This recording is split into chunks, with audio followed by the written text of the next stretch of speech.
আসসালামু আলাইকুম everyone, welcome to Nilu রসগর। কেমন আছেন আপনারা? আশা করি ভালো আছেন। আমিও আল্লাহর রহমতে আপনাদের দোয়ায় ভালো আছি। আজ আমি আপনাদের জন্য খুবই মজার একটি ডেজার্ট রেসিপি নিয়ে এসেছি। আশা করি রেসিপিটি আপনাদের ভালো লাগবে। এটি বাচ্চা থেকে বড় সকলেই খুবই পছন্দ করে খায়। আর রমজানের ইফতারে আপনারা এটি তৈরি করে সারাদিনের ক্লান্তি দূর করে নিতে পারবেন। তাহলে এই ডেজার্টটি আমি কিভাবে তৈরি করেছি আপনাদের সাথে শেয়ার করি। আর এই ডেজার্টটি হলো দুধ সাবুদানার জেলি ডেজার্ট। আর রেসিপিটি যদি আপনাদের ভালো লাগে তাহলে আমাকে একটা লাইক কমেন্ট শেয়ার করে দিবেন। আপনাদের সুন্দর একটি লাইক কমেন্ট আমাকে আগামী ভিডিও তৈরিতে উৎসাহ যোগায়, একটি শেয়ার আমাকে মানুষের কাছে পৌঁছে দেয়। আর আমার চ্যানেলটিকে সাবস্ক্রাইব করে অল বাটনে ক্লিক করে রাখুন, তাহলে আমার আগামী ভিডিওগুলোর নোটিফিকেশন আপনারা খুব সহজেই পেয়ে যাবেন। চলুন তাহলে শুরু করে ডেজার্টটি কীভাবে তৈরি করেছি। এর জন্য প্রথমে আমি লিকুইড মিল্ক নিয়েছি 1 লিটার, আর এগুলোকে আমি এখন জাল করে নেব। এগুলো যখন জাল হয়ে আসবে এগুলোকে ঘন করার জন্য আমি এখানে দিয়ে দেব হাফ কাপ পরিমাণ গুঁড়ো দুধ। আপনারা গুঁড়ো দুধের পরিবর্তে ক্রিম ব্যবহার করতে পারেন। ক্রিমের কাজটাই গুঁড়ো দুধটা করে থাকে, তাই আমি গুঁড়ো দুধ ব্যবহার করেছি, এতে টেস্টটাও বেড়ে যায়। জাল হয়ে গিয়েছে, এটিকে আমি একটু ঠান্ডা হতে দিব। ঠান্ডা হতে দিয়ে আমি এরপরে ফ্রিজে রেখে দিব। এটিকে চুলার জাল বন্ধ করে দিয়েছি। এরপর আমি আরেকটি পাতিলে বসিয়ে দিয়েছি পানি। পানিটা জাল হতে দিচ্ছি। পানিটা জাল হওয়ার পরে এখানে আমি দিয়ে দেব হাফ কাপ পরিমাণ সাবুদানা বা সাগু। এখন এগুলোকে আমি ভালোভাবে সিদ্ধ করে নেব। সাবুদানা কিন্তু পানির মধ্যে থাকা অবস্থায় এগুলোকে মনে হয় না এগুলো সিদ্ধ হয়েছে। এগুলোর ভিতরে দেখা যায় যে সাদা সাদা সাদা থাকলেই যে একদম সিদ্ধ হবে না এমন কোনো কথা নাই। বুঝে নিতে হবে। এগুলো একটি চামচের সাহায্যে উপরের দিকে উঠালে কিন্তু এগুলোর কালার চেঞ্জ হয়ে যায়। দেখুন, কালার চেঞ্জ হয়ে গেলেই বুঝে নিব যে এগুলো বয়েল হয়ে গিয়েছে। এখন এগুলোকে আমি নামিয়ে ফেলবো। খুব বেশি জাল করার প্রয়োজন নাই, কারণ সাবুদানা এমনিতে অনেকটাই নরম, পানি পেলে এগুলো নরম হয়ে যায়। এখন এগুলোকে আমি স্ট্রেনারে দিয়ে পানিগুলো ঝরিয়ে নিব। পানিগুলো ছেঁকে নেওয়ার পরে আমি এবার নর্মাল পানিতে এগুলোকে ধুয়ে নিচ্ছি। আপনারা ফ্রিজে রাখা ঠান্ডা পানি দিয়েও এগুলোকে ধুয়ে নিতে পারেন, এতে করে খুব তাড়াতাড়ি কাজটা হয়ে যাবে। আমি একবার ধুয়ে নিয়েছি, যেহেতু এগুলো এখনও গরম আমি আবারও এগুলোকে ধুয়ে নেব। একবার ধোয়া হয়েছে, আবারও ধুয়ে নিচ্ছি। এগুলোকে চামচ দিয়ে আলগা আলগা করে দিতে হবে, যেন একটার গায়ে একটা লেগে না থাকে। ঠান্ডা যখন হয়ে যাবে তখন এগুলো এমনিতে আবার আলাদা আলাদা হয়ে যাবে। এভাবে ধুয়ে নেওয়ার কারণ হলো সাবুদানাগুলো যেন ঝরঝরে হয়ে যায়। তারপরে পানি জড়ানোর জন্য রেখে দিচ্ছি। আর জুস করব, জুসের জন্য নিয়েছি আমি 1.5টা আপেল, একটা আম এবং 1 কাপ পরিমাণ আঙ্গুর। আপনাদের যদি আম না থাকে আপনারা অন্য যেই কোনো ফল এখানে ব্যবহার করতে পারেন। তারপরে আমি এখন এগুলোকে জুস তৈরি করব। গ্রাইন্ডার নিয়ে নিয়েছি, আপেলগুলোকে দিয়ে দিয়েছি। আপেল দিয়ে এবার দিয়ে দিচ্ছি 1 টিস্পুন পরিমাণ চিনি, যেন আপেলের জুসটা কালো হয়ে না যায়। চিনি আপনারা আপেল কেটে একটু ছড়িয়ে দিলেও আপেল কালো হবে না। দিয়ে দিচ্ছি 1 কাপ পরিমাণ পানি। এবার আমি এটাকে ব্লেন্ড করে জুস তৈরি করে নেব। ব্লেন্ড করে নিয়ে এসেছি। এবার আমি একটি স্ট্রেনারে দিয়ে এর ফাইবারগুলোকে ছেঁকে নেব। একদম পিওর জুসটা হতে হবে, জুসে কোনো ফাইবার থাকা যাবে না। একটি চামচের সাহায্যে ভালোভাবে চেলে নিচ্ছি। এভাবে চিপে চিপে জুসটাকে বের করে নিচ্ছি। আমার অ্যাপেল জুস এখন রেডি। আলাদা একটা বাটিতে ঢেলে নিচ্ছি। এই বাটিতে যে আমি আরও জুসগুলোকে ছেঁকে নেব, তাই দিয়ে দিচ্ছি আঙ্গুর, দিয়ে দিচ্ছি 1 কাপ পরিমাণ পানি। আমার প্রত্যেকটা জুসকে আমি 1.5 কাপ পরিমাণ করে তৈরি করব, তাই পানির পরিমাণটা সেভাবেই দিব যেন ফ্রুটস এবং পানি মিলে 1.5 কাপ পরিমাণ জুস হয়। এরপরে আমি এগুলোকে ছেঁকে নিচ্ছি। আঙ্গুরের কোনো আঁশ থাকা যাবে না। এই আঙ্গুরের উপরে যে চামড়াটা কিন্তু কারোই হজম হয় না, হজমে ব্যাঘাত ঘটায়। তারপরে আমি ম্যাঙ্গোটাকে তৈরি করে নিচ্ছি। আপনার যদি ম্যাঙ্গো না থাকে আপনারা অন্য কিছু ব্যবহার করতে পারেন, অন্য যেই কোনো ফ্রুটস। এবার জুসের সাথে আমি 1/4 কাপ পরিমাণ সুগার দিয়ে নিচ্ছি। সুগারগুলোকে মিক্স করে নিচ্ছি যেন জেলি তৈরি করতে আমার কোনো অসুবিধা না হয়, জুসগুলোকে আমার বেশি জাল করতে না হয় সেজন্য।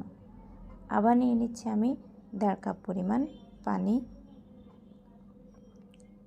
এই 1.5 কাপ পরিমাণ পানির মধ্যে দিয়ে দিচ্ছি 2 টিস্পুন পরিমাণ আগার পাউডার। এখন এগুলোকে ভালোভাবে মিক্স করে নিচ্ছি। মিক্স করে এখন আমি চুলায় চলে যাব এগুলোকে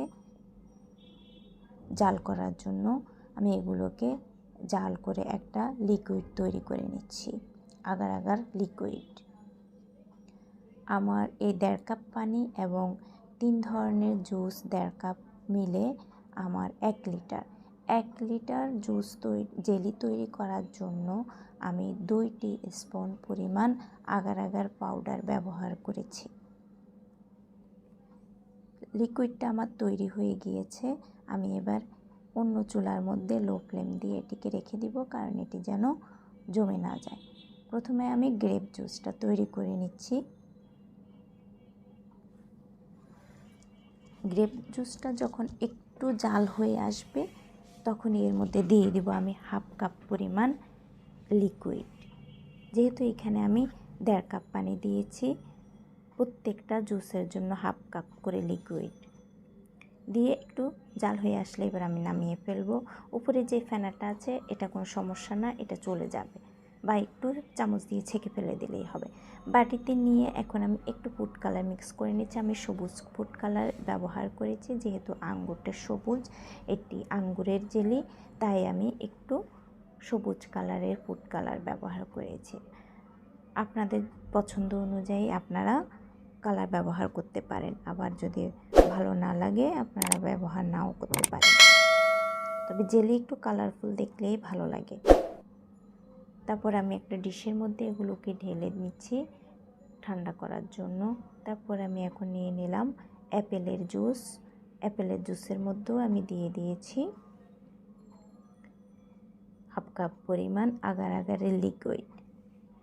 সেটা দিয়ে জাল হয়ে গিয়েছে। এবার আমি একটু রেড কালার ব্যবহার করেছি, আমি পোস্টার কালারকে রেড কালার ব্যবহার করেছি, ক্যামেরা অফ ছিল। তারপরে ম্যাঙ্গোটাকে নিয়েছি, ম্যাঙ্গো জুসের মধ্যে কোনো কালার ব্যবহার করতে হবে না, এগুলোর মধ্যে কোনো ফ্লেভারও ব্যবহার করতে হবে না। আমি অরিজিনাল ফ্রুটস দিয়েই জেলিগুলোকে তৈরি করেছি, এগুলোর থেকে এমনিতেই ফ্রুটসের ফ্লেভার আসবে। তারপর দিয়ে দিলাম 1/2 কাপ পরিমাণ আগার লিকুইড। জাল করে এবার আমি একটা ট্রের মধ্যে ঢেলে নিয়েছি। আর ট্রেগুলো কিন্তু হতে হবে চ্যাপ্টা, এতে করে আপনার জেলিগুলো স্লাইস করলে সুন্দর হবে। সবগুলোকে আমি ঠান্ডা হতে দিয়ে দিয়েছি। রুম টেম্পারেচারে আসার পরে এগুলোকে এখন আমি কেটে নিচ্ছি। দেখুন এভাবে সবগুলো জেলি কেটে নিচ্ছি। এটা অ্যাপেল জেলি, এটা গ্রেপ জেলি বা আঙ্গুরের জেলি।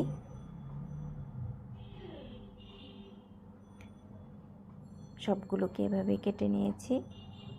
দেখুন কত সুন্দর হয়েছে, খুবই মজা কিন্তু এই জেলিগুলো, বাচ্চারা খুবই পছন্দ করে এই জেলিগুলো খায়।